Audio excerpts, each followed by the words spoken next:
lipat tangannya, tutup matanya, dan sama-sama berdoa. Lord Jesus, thank you for your blessing to us. Now we are going to study. Please help us to understand the lessons. In the name of Jesus Christ we pray. Amen.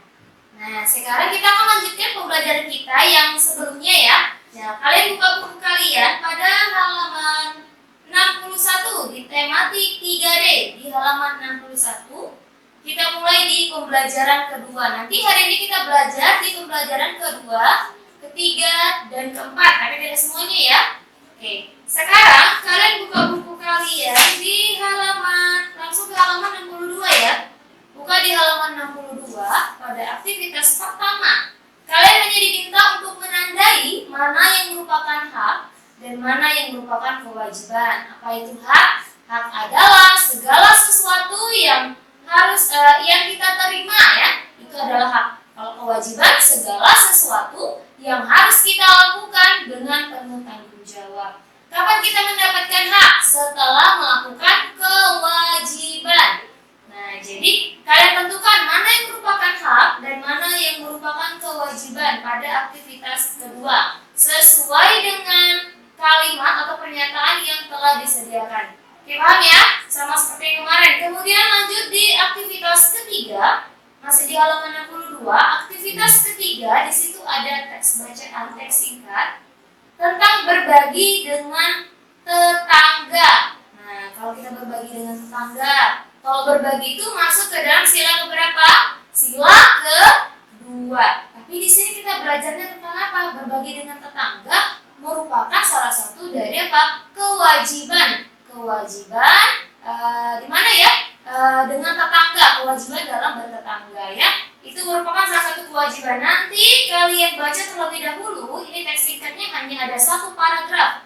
Kalian baca dulu untuk mendapatkan informasinya. Kemudian kalian dapat menjawab 4 soal pada halaman 63 yang di atas ini. Ya, jadi teksnya harus dibaca dulu agar dapat menjawab misalnya apakah makanan kesukaan dari Senina, kemudian kalimat saran yang mana yang ada pada teks yang ada di samping tadi ya, yang mana yang merupakan kalimat saran. Ingat kalau ada kalimat saran itu biasanya diawali seharusnya atau sebaiknya. Ada juga yang tidak menggunakan kata seharusnya atau sebaiknya, tapi kalian harus cocokkan apakah itu merupakan saran atau bukan. Tapi biasanya ciri-cirinya itu lebih ke ada kata di awalnya ada sebaiknya dan seharusnya. Ya, kalian temukan nanti di teks singkat di halaman 62 tadi. Kemudian apa alasan mengapa kita harus berbagi kepada tetangga? Kemudian tuliskan hak dan kewajiban bertetangga. Nah, kan sudah disebutkan tadi ini merupakan salah satu dari tentang hak dan kewajiban dalam bertetangga. Nanti kalian tentukan mana yang merupakan hak dan mana yang merupakan kewajiban. Kalian tulis pada bagian yang keempat. Oke, paham ya? Selanjutnya kita masuk ke aktivitas keempat. Di situ tentang pelajaran PJOK atau penjas orkes ya. Tapi di sini temanya adalah tentang makanan. Mana makanan yang sehat. Berilah tanda S yang merupakan makanan sehat dan berilah tanda TS yang merupakan makanan tidak sehat. Jadi S itu sehat, TS itu tidak sehat. Jadi misalnya di sini ada apa? Ada susu, ada apa lagi itu? Ada pizza, ada buah. Kalian tentukan mana yang merupakan makanan sehat dan mana yang bukan merupakan makanan sehat. Oke, lanjut langsung ke pembelajaran ketiga. Kita masuk ke halaman 65.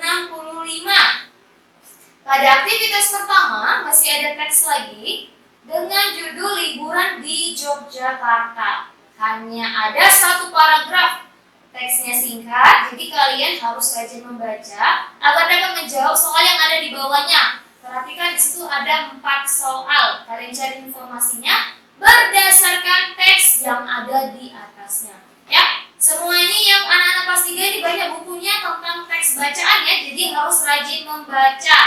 Kemudian di aktivitas ketiga, nih sama seperti yang kemarin kita sudah belajar bilangan-bilangan berapa saja atau kemungkinan dalam bentuk perkalian. Kalau di sini dalam bentuk perkalian ya, di aktivitas ketiga ini yang merupakan misalnya misalnya hasilnya 520, sama seperti yang kemarin ya.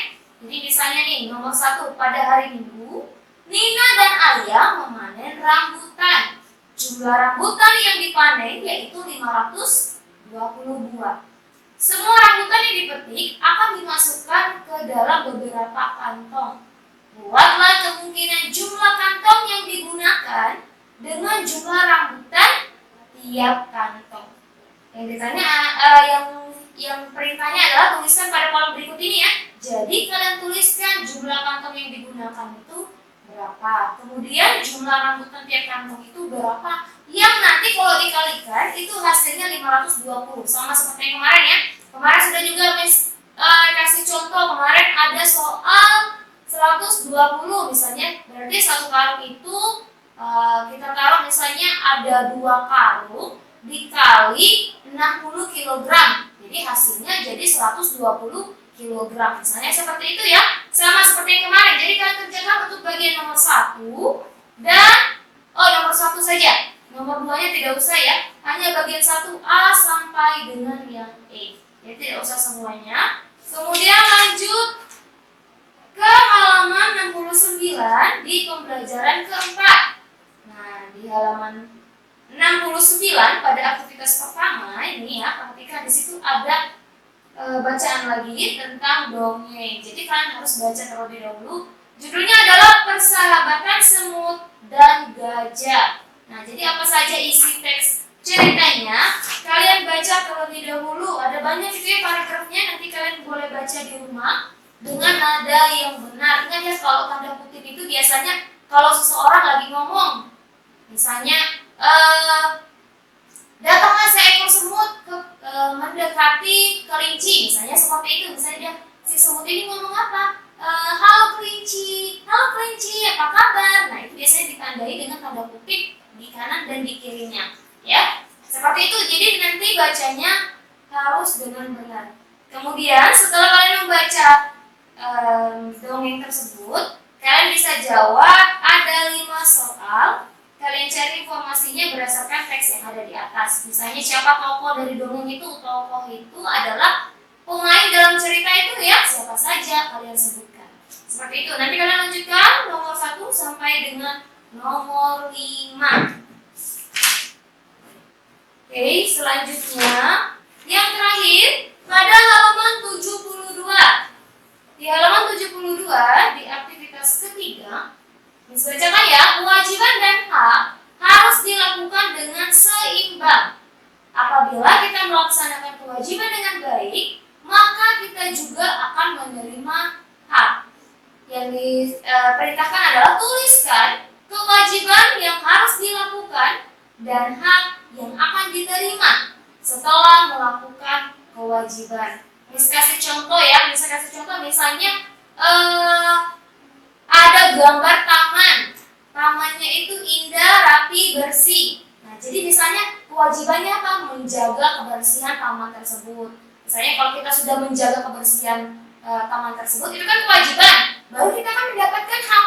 Apa hak yang didapatkan dari menjaga kebersihan taman? Kita akan mendapatkan pemandangan yang indah, misalnya seperti itu ya, atau udara yang segar. Nah, itu merupakan haknya ya. Nanti kalian selesaikan, ada 4 gambar. Kalian sesuaikan dengan gambar tersebut. Apa saja, apa kewajibannya, kemudian apa haknya setelah melakukan kewajiban. Jadi kita dapatkan hak setelah melakukan kewajiban. Oke ya. Sampai di aktivitas ketiga saja, yang keempat tidak usah ya. Oke, sampai di sini pembelajaran kita hari ini. Kalau masih ada yang belum paham, boleh langsung tanyakan ke Miss. Mari kita akhiri dengan doa, lipat tangannya, tutup matanya, dan sama-sama berdoa. Lord Jesus, thank you for your blessing to our activities today. Now we are going to finish our study.